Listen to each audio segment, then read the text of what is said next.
बहुत समय पहले की बात है। एक गांव में सुनैना माँ नाम की बुजुर्ग महिला रहा करती थीं। उम्र ढल चुकी थी, आंखें कमजोर थीं, लेकिन श्रद्धा में अडिग थीं। उनका न कोई बेटा था न कोई बेटी। जीवन अकेले ही बीता, लेकिन दिल में एक ही विश्वास पलता रहा, मेरे भोलेनाथ एक दिन मेरे घर जरूर आएंगे।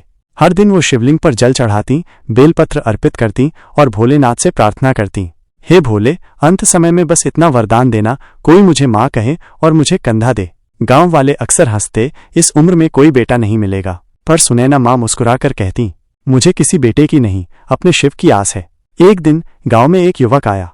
सांवला रंग, माथे पर भस्म, गले में रुद्राक्ष, आंखों में अपार शांति। वो सुनैना माँ के दरवाजे पर आया और कहा, माँ, मुझे शरण चाहिए, कहीं कोई ठिकाना नहीं। सुनैना माँ की आंखें नम हो गईं। ठिकाना नहीं तो क्या हुआ, माँ का दिल तेरे लिए खुला है। वो युवक उनके घर रुक गया।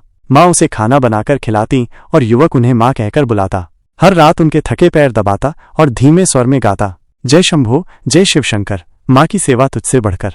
समय बीतता गया, माँ बेटे का रिश्ता गहरा होता गया। गांव वाले हैरान थे, ये युवक कौन है जो इतना स्नेह करता है। एक दिन माँ बहुत बीमार हो गई, अंतिम समय आ गया। उसने युवक को पास बुलाया और कहा, बेटा, जब मैं जाऊं बस मेरा कंधा देना। युवक ने मुस्कुराकर कहा, माँ, मैं तेरा बेटा ही नहीं, शिव हूं, और ये मेरा सौभाग्य है। और उसी क्षण युवक का रूप बदल गया। उसके सिर पर जटाएं थीं, त्रिनेत्र चमक उठा, गले में सांप, शरीर पर भस्म। स्वयं महादेव सामने थे। माँ की आंखें भर आईं।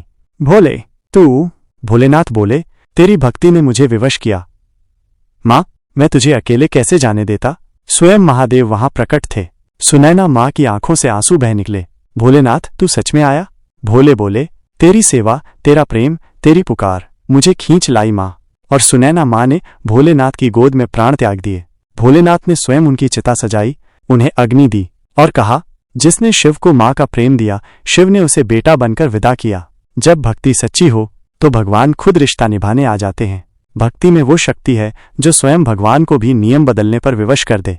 जहां पुत्र नहीं था वहां महादेव खुद पुत्र बनकर आए। आप सब भी एक बार प्रेम से बोलिए, देवों के देव महादेव की जय।